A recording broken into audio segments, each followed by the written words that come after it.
इसीलिए कर्ण के लिए कहा जाता है, आई तो आई, या धर्म की अंत समय आई। यदि यही याद पहले आ जाती तो होती नहीं लड़ाई। धर्म की याद कब आई?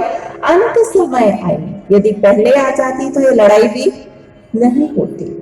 जब इस बात को सुनते तो मन के अंदर विचार आता कि कहीं हम लोगों के साथ भी यही तो नहीं हो रहा, कि भगवान हमारा माता पिता है और हम सब आपस में भाई भाई हैं। कहीं ना कहीं ये गलती हम लोग कर रहे हैं कि उस पिता परमात्मा को हम भूल गए। हम सभी नारे लगाते हैं, हिंदू मुस्लिम सिख ईसाई आपस में सब भाई भाई, क्योंकि हम एक ही माता पिता अर्थात भगवान के संतान हैं। वही हमारा सच्चा माता पिता है। इस बात को यदि हम अंदर से स्वीकार कर लेंगे तो हमारे बीच में जो मनमुटाव चल रहे हैं, टकराव चल रहे हैं एक दूसरे के साथ, चाहे अपने धर्म वालों के साथ चाहे अन्य धर्म वालों के साथ, तो ये सारे मनमुटाव, लड़ाई झगड़े खत्म हो जाएंगे। तो आज हम भगवान को जानेंगे, क्योंकि संसार में आकर हमने बहुत कुछ जाना है। क्या क्या जाना है? जाना हमने जगत जननी को जाना, जाना हमने भाई बहन को जाना, जाना आना जाना, जाना जाना खाना जाना पीना जाना, मुकर जाना जाना, रूठ जाना जाना, कुटुंब कबीला सब कुछ धीरे धीरे जाना, फिर भी कुछ नहीं जाना, क्योंकि उसको ही नहीं जाना जिसके पास हमें है जाना। तो आज हम उस पिता को जानेंगे, क्योंकि हमने संसार में आके सब कुछ जान लिया है, लेकिन जिसके पास अंत में जाना है हमने उसको ही नहीं जाना, तो कुछ भी नहीं जाना। तो सबसे पहले हम देखेंगे श्रीमद् भगवत गीता के अनुसार भगवान कौन है, ईश्वर कौन है। तो आप सब दिया है, किसने दिया है? हम सभी यही जानते हैं आज दिन तक कि श्री कृष्ण जी ही गीता ज्ञान दाता है। आपको लग रहा होगा ये भी कोई पूछने की बात है? गीता ज्ञान दिया श्री कृष्ण जी। जैसे कल आपको हमने जब कहा था कि देखने का काम किसका है, तो आपने कहा आँख का, और सुनने का काम किसका है? कान का। अंत में क्या पता चला था? देखने और सुनने वाली शक्ति कौन है? आत्मा है। ये तो साधन मात्र है, इनके द्वारा आत्मा देखती और सुनती। इसी तरह आज हम जानेंगे कि गीता ज्ञान दाता कौन है।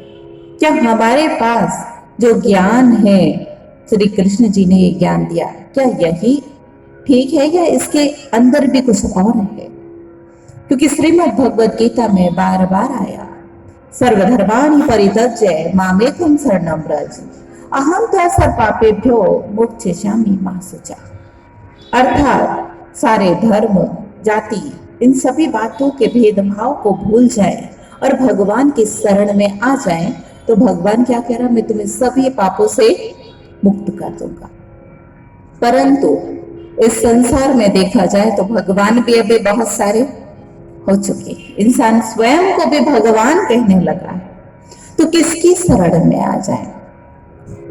तो 7वें अध्याय के 3रे श्लोक में आया, मनुष्य नाम सहस्त्रेषु कश्चित् तद्सिद्धि यत्तामपि सिद्धानां कश्चिन् मा वेत्ति तद्विदः। अर्थात बताया कि हजारों मनुष्यों में से कोई है जो भगवान को पाने का प्रयत्न करते हैं, लेकिन उन कोई में भी कोई है जो भगवान को पहचान कर भगवान के परायण होकर चलते। 2 बातें आई हैं। एक क्या कहा, हजारों मनुष्यों में से कोई है जो भगवान को पाने का प्रयत्न करते हैं। दूसरा कहा, इनमें से भी कोई में भी कोई है जो भगवान को यथार्थ रीति पहचान कर भगवान के परायण होकर चलते हैं। अब प्रयत्न करने में बहुत सारे आ गए, तीर्थ स्थान पर जाते हैं, पूजा अर्चना आदि करते, ये सब क्या कर रहे हैं? प्रयत्न कर रहे हैं। लेकिन इनमें से कोई ऐसा है, कोई में भी कोई बिरला ऐसा है जो भगवान को यथार्थ रीति पहचान लेता है और भगवान के परायण होकर चलना शुरू कर देता है। श्रीमद् भगवद गीता के 10वें अध्याय के दूसरे श्लोक में आया, नामे विदुषुर्गणं प्रभुवं न महेशया अहम आदि ही देवानां महिष्णाम च सर्वसा।